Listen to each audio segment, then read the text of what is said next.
যারা যারা দেখছেন অবশ্যই বন্ধুবান চ্যানেলটা সাবস্ক্রাইব করে দেবেন সকলে।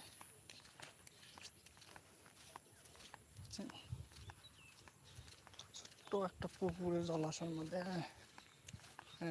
ভ্যাট হয়েছে, যেটাকে আমাদের শাপলা ফুল বলে, কিন্তু আমরা ভ্যাটে বলি। রংপুর লোক তো ভ্যাট বলে অবশ্য।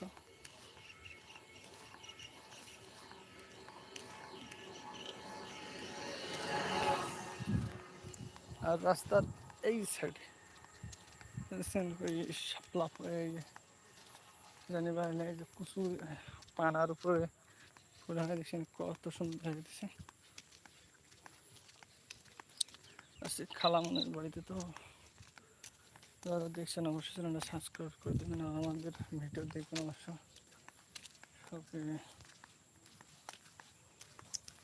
চলে যাচ্ছি সেই কাঙ্ক্ষিত ফুপুর বাসায়, হাঁটতে হাঁটতে যাচ্ছি। সাথে যে পরিবেশটা আছে, পরিবেশটা আপনাদেরকে দেখা দিচ্ছি। বাংলাটা